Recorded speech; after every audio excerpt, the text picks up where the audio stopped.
এই সূরাতুল ইখলাস, এই সূরাটি মাক্কি সূরা। কি সূরা? মাক্কি সূরা। সবাই বলেন মাক্কি সূরা।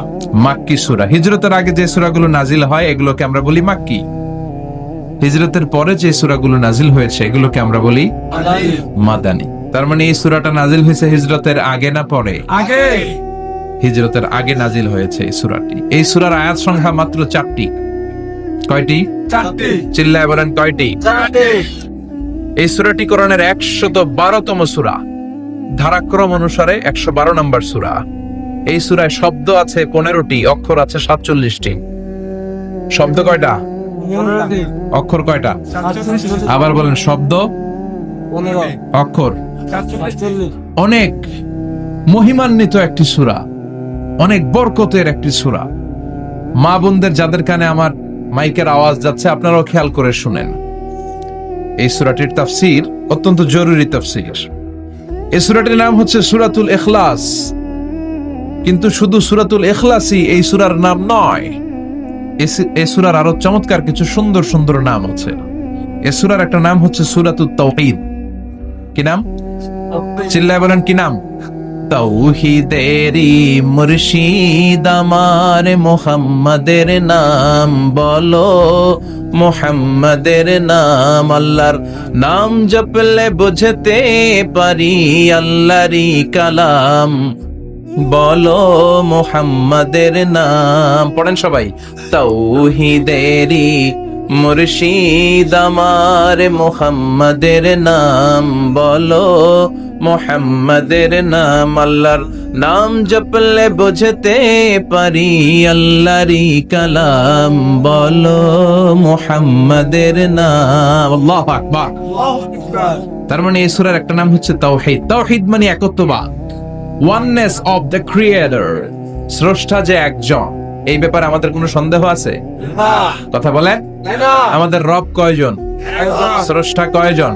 একজন। এজন্য এই সূরার নাম হচ্ছে সূরাতুত তাওহীদ।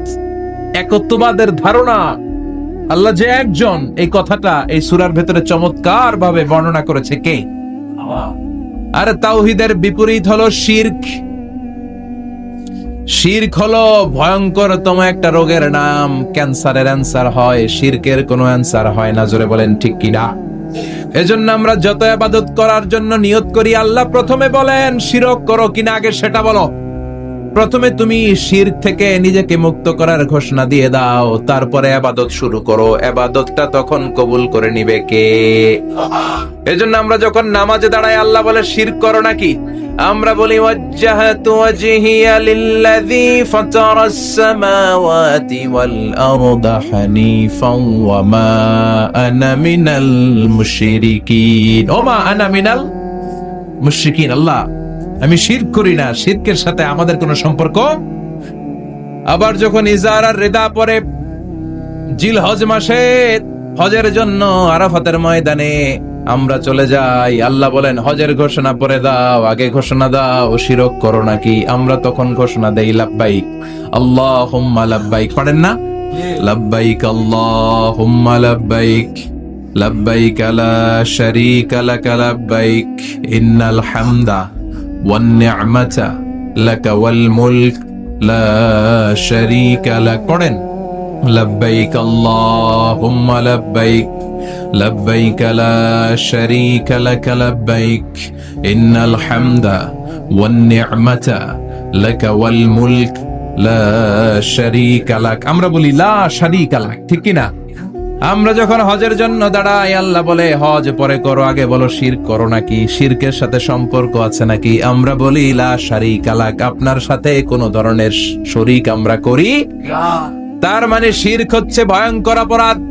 সব গুনাহ আল্লাহ মাফ করে দেয়, সব গুনাহ আল্লাহ ক্ষমা করে দেয়, একটা গুনাহ ছাড়া, সেটা হলো শিরকের গুনাহ। সেটা কিসের গুনাহ?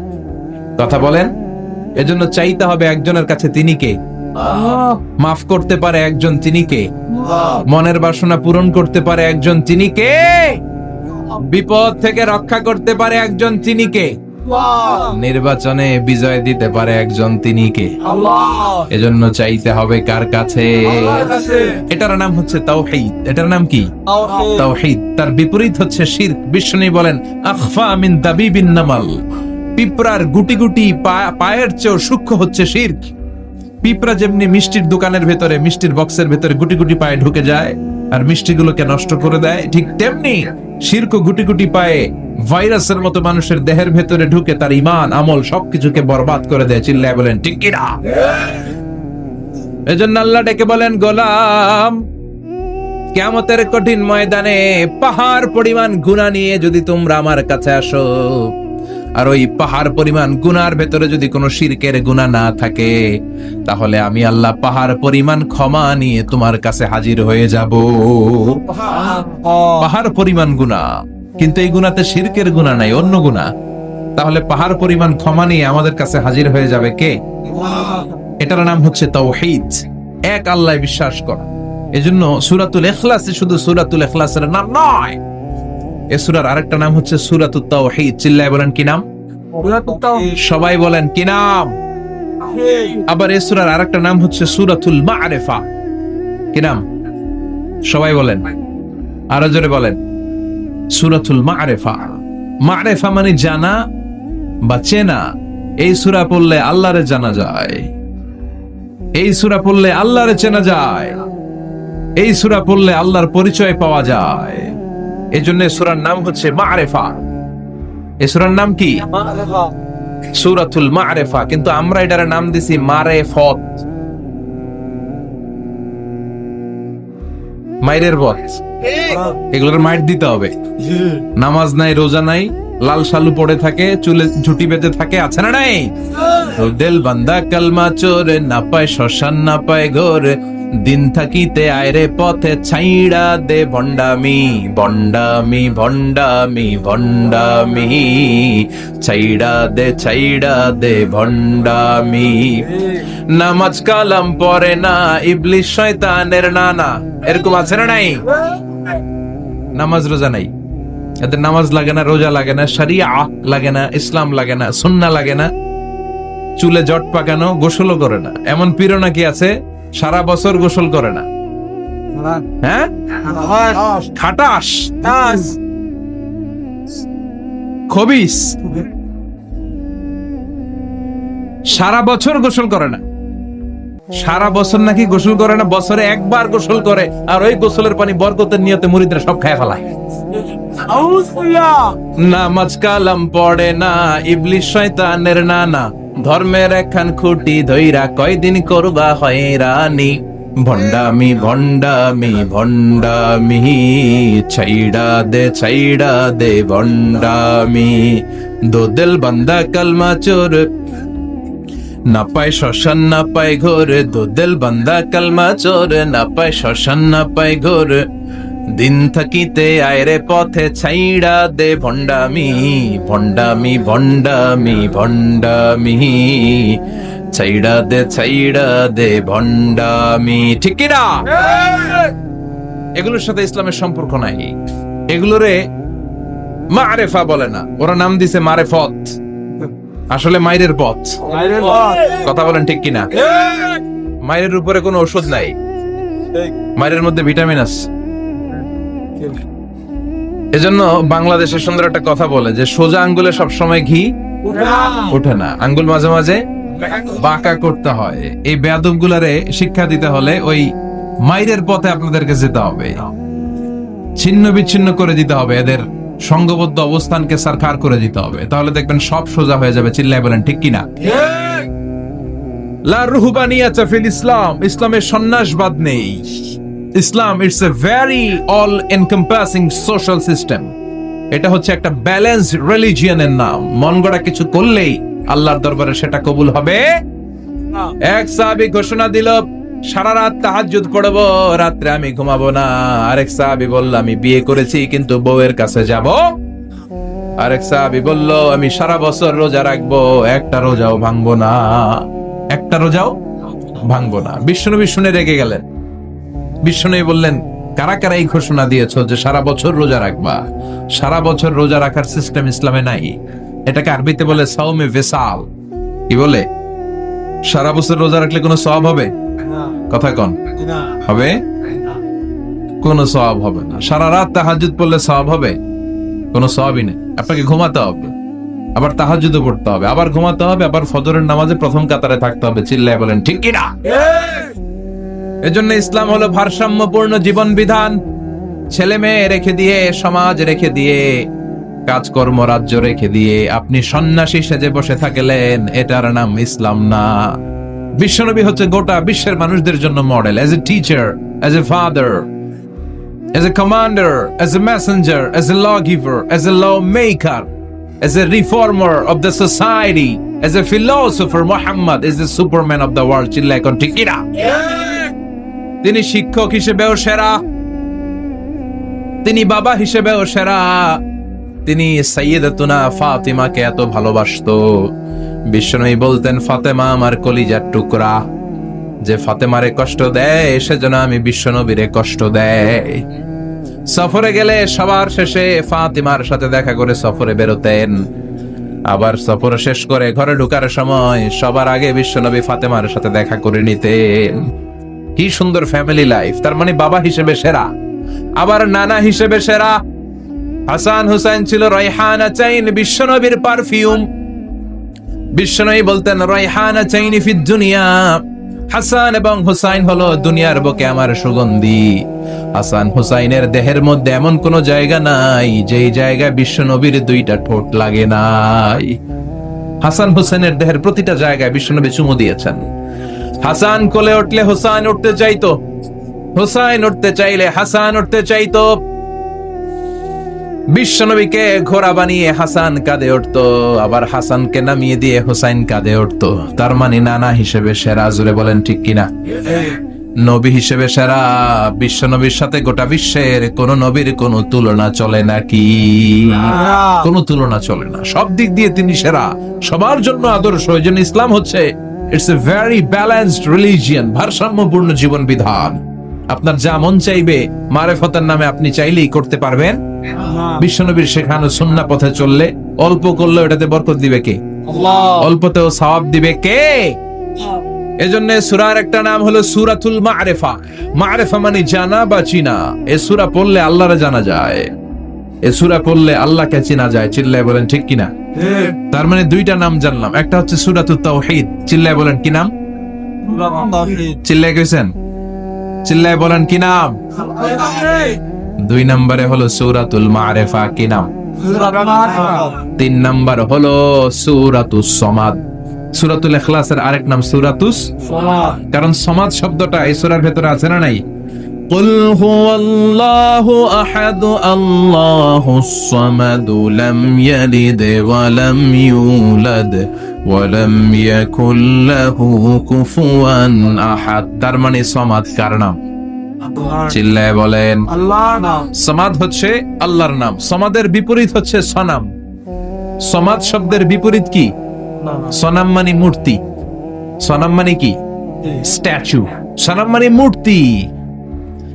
বিশ্বনবীর জামানাতে এক পৌত্তলিক, সে সব সময় মূর্তির ইবাদত করত, মূর্তিকে বগল দাবা করে রাখতো। এখানে এত ডিস্টার্ব হচ্ছে কেন? এদিক দিয়ে আওয়াজ, ওদিক দিয়ে ক্যামেরার ফ্ল্যাশ, এত ঝামেলা কেন? কোরআনের তাফসিরে আসছেন, মনোযোগ দিয়ে বসেন। কি বলা হচ্ছে শুনবার চেষ্টা করেন, হৃদয়টাকে আলোকিত করবার চেষ্টা করেন। আওয়াজ হবে না, বসে যান, বসে যান, কেউ কথা বলবেন না। এই সূরার আরেকটা নাম হচ্ছে সূরাতুস সমাদ। কি নাম? মনোযোগ আছে না গেছে? আছে। তাহলে আওয়াজ করে বলেন কি নাম? সমাদ। সমাদ হচ্ছে আল্লাহর নাম, আর তার বিপরীত হচ্ছে সনাম।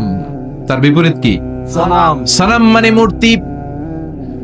বিশ্বনবীর জামানায় এক লোক মূর্তির ইবাদত করত, মূর্তিটারে সব সময় আদর করত, মূর্তিটারে সব সময় ভালোবাসতো, সোহাগ করত, মূর্তির কাছে চাইতো। রাত্রিবেলা উঠে মূর্তির কাছে কেঁদে কেঁদে মনের দুঃখ বলতো, আর জিকির করত সনাম সনাম সনাম। আর সনামের বিপরীত কি? সমাদ। একদিন তার প্রিয় মূর্তিটাকে রেখে, তার কল্পিত খোদাটাকে রেখে সে বাজারে গেল। বাজার থেকে এসে দেখে তার মূর্তি গোসল করে দাঁড়ায় আছে, উপরে পানি, গোসল করা পানি। He thought it is the water of mercy and barakah. সে ভাবলো যেহেতু আমার খোদার গায়ের পানি, এটা রহমতের পানি হবে। কথা বলেন, খোদায় যদি গোসল করে খারাপ পানি দিয়ে করবে নাকি? কথা কয় না। এটা অনেক দামি পানি হবে, এটা নিশ্চয়ই বরকতের পানি হবে। He thought It is the water of mercy and blessings and water of rahmah. সে ভাবলে এটা রহমতের পানি। এই পানিকে তো এমনি মিস করা যায় না। যত রোগ আছে সব রোগের নিয়তে এখনই খাওয়া শুরু করে দেই। জিহ্বা দিয়ে চাটতে শুরু করেছে। Started to suck it, the water of barakah. When he started to suck it, he found the taste is little bit weird. The taste is bitter. স্বাদটা একটু কটা কটা লাগে, লোনা লোনা লাগে, টক টক লাগে। বাট সে মনে মনে ভাবে এটা তো রহমতের পানি, ইট শুড বি সুইটার। এটা তো মিষ্টি হওয়ার কথা। কি হওয়ার কথা? মিষ্টি। It should be sweeter, but it is bitter. স্বাদটা কেমন টক টক, কটা কটা, লোনা লোনা, লবণ লবণ লাগে। ঘটনা কি? রহমতের পানি, খোদার গায়ের পানি, এটা কটা হবে কেন? খুঁজতে লাগলো কোনো কিছু ঘটছে কিনা। আশেপাশে তাকায় দেখে হাদিসে এসেছে সালাবান। সালাব মানে কি কে জানে? কুত্তা না, খ্যাকশিয়াল। আসলে কি? খ্যাকশিয়াল। আমরা বলে ফেলি যে কুকুর, আসলে দুইটা কুকুর সে দেখতে পেল, আর দেখলো এখনো রহমতের পানি পড়তেছে জায়গা দিয়ে জায়গা দিয়ে। রহমতের পানি ইজ ড্রপিং ডাউন, পানি পড়ছে এখনো। বুঝতে আর বাকি রইল না আসলে এটা রহমতের পানি না, এটা গজবের পানি। কথা বলেন। রেগে মেগে আগুন। ঘটনা কি? এতদিন ভাবতাম খোদা, এখন দেহি হুদা। রাতের ঘুম নষ্ট করে কত রাত কেঁদেছি, কত রাত মনের কথাগুলো তাকে আমি বলেছি, এখন দেহি হুদা। আগে ভাবতাম খোদা, আসলে তো এইটা আমার কিচ্ছু করতে পারবে না, এটার এখন সাইজ করার সময় আসছে। কথা কন। মূর্তিটাকে নিয়ে জমিনের মধ্যে আছড়াতে শুরু করলো, ভাঙতে ভাঙতে হাত আলাদা করলো, খোদার হাত পা সব আলাদা করে ফেলছে। খোদারে মাইরা সাইজ করে তুরজা করে ফেলাইছে। হাত পা, খোদার হাত পা নিয়ে বিশ্বনবীর কাছে চলে গিয়েছে, যে বলে আব্দুল্লাহর বেটা মোহাম্মদ, বড্ড ভুলের ভেতরে আমি ছিলাম। এই নাম কল্পিত খোদা, এই মূর্তি আমারে কিছু করতে পারবে না। যে নিজেকে খ্যাকশিয়ালের পেশাব থেকে নিজের দেহটারে বাঁচাতে পারে না, এই খ্যাকশিয়ালের পেশাব থেকে যে নিজের রক্ষা করতে পারলো না, সে কিয়ামতের দিন কঠিন মুসিবতের কালে জাহান্নামের আগুন থেকে আমারে কেমনে বাঁচাবে? কেমনে বাঁচাবে? আমি আর এই কল্পিত খোদার ইবাদত করতে চাই না। আপনি আমাকে শাহাদা পড়িয়ে দেন। কি পড়িয়ে দেন?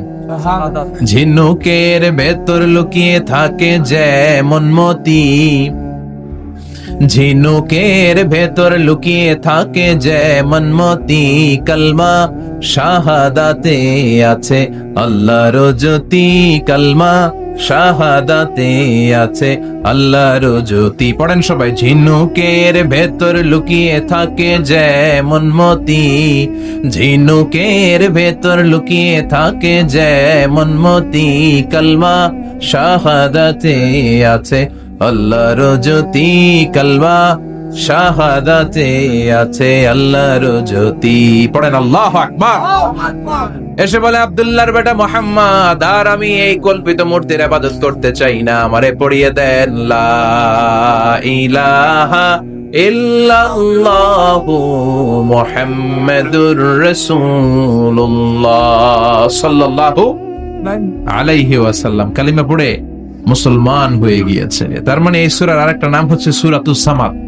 তিনটা নাম আমরা শিখলাম এই সূরার। প্রথমে শিখেছি সূরাতুত তাওহীদ, 2 নম্বরে শিখেছি সূরাতুল মারিফা, 3 নম্বরে শিখেছি সূরাতুস সামাদ। এই সূরাটা অনেক ফজিলতপূর্ণ সূরা।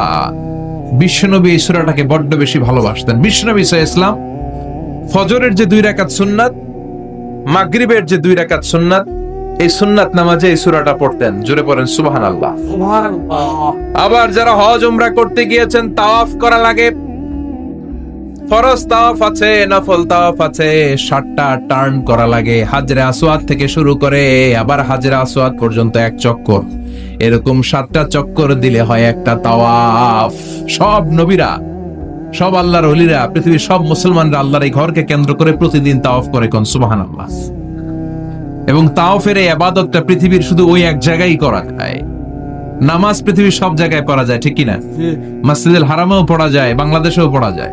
জিকির আল্লাহর ঘরেও করা যায়, এখানেও করা যায়। দান ওখানেও করা যায়, এখানেও করা যায়। কিন্তু তাওয়াফের মতো ইবাদত, এটা কি সব জায়গায় করা যায়? নাগাইশে তাওয়াফ করতে পারবেন? না সিঙ্গাপুরে পারবেন? না আমেরিকায় পারা যাবে? না পারা যাবে কোথায়? আল্লাহর ঘরকে কেন্দ্র করে মক্কাতুল মুকাররমাতে প্রতিদিন আল্লাহর ঘরের উপর 120টা রহমত নাজিল হয়। সিত্তিন আলী তাইফিন, তার মধ্যে থেকে 60টা রহমত হচ্ছে যারা আল্লাহর ঘরকে তাওয়াফ করে তাদের জন্য। সুবহানাল্লাহ আরবাঈন আলিল মুসাল্লিন, 40টা হচ্ছে যারা আল্লাহর ঘরের সামনে নামাজ পড়ে তাদের জন্য। 40 আর 60 মিলে 100, বাকি রইল কয়টা? ওয়াল 20 লিন নাযিরিনা ইলাল কাবা, বাকি 20টা রহমত যারা নামাজ পড়ে না, তাওয়াফ করে না, শুধু আল্লাহর ঘরের গিলাফের দিকে তাকিয়ে থাকে তাদের উপর 20টা রহমত।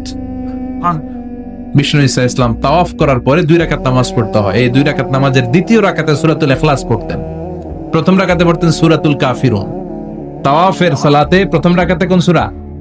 সূরাতুল কাফিরুন। দ্বিতীয় রাকাতে সূরাতুল ইখলাস বিশ্বনবী পড়তেন। আবার বিতরের সালাতের শেষ রাকাতে বিশ্বনবী পড়তেন সূরাতুল ইখলাস।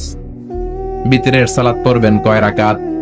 প্রথমে 2 রাকাত, তারপরে সালাম ফিরিয়ে আবার 1 রাকাত। এইটা সবচেয়ে সহি পদ্ধতি। আবার মাঝে মাঝে বিশ্বনবী 3 রাকাত একসাথে পড়তেন, বসতেন শুধু শেষ বৈঠকে, এটাও ঠিক আছে। আবার আমরা যেটা পড়ি বাংলাদেশে, এটারও দলিল আছে, তবে আম দলিল, এটার খাস দলিল নাই, স্পেসিফিক দলিল নাই। বিষ্ণু বলেছেন তোমরা বিতরের নামাজকে মাগরিবের নামাজ থেকে আলাদা করে পড়ো। আমরা সেটাও করি, কারণ মাগরিবের নামাজে আমরা 3 রাকাতের পরে এরকম আল্লাহু আকবার বলে হাত উঠাই, তো আলাদা হয়েছে না? আবার আমরা আল্লাহুম্মা ইন্না নাস্তাইনুকা পড়ি, এটা কি মাগরিবের নামাজে পড়ি নাকি? না তাহলে পার্থক্য আছে না নাই? তবে প্রথম 2টা বেশি শক্তিশালী। রাতে 2 করে নামাজ পড়বেন, সব শেষে আপনি 1 রাকাত পড়বেন। বিষ্ণু বলেছেন ইজআলু আখিরা সালাতিকুম ফিল লাইলি বিতরা, তোমরা রাতের শেষ নামাজটারে বিতরের নামাজ বানিয়ে দিও। সুবহানাল্লাহ পড়েন। এইজন্য যাদের তাহাজ্জুদের অভ্যাস আছে, তাহাজ্জুদের পড়ে পড়া সুন্নাত। যাদের তাহাজ্জুদের অভ্যাস নাই, এশার সালাতের পড়ে ফেলবেন।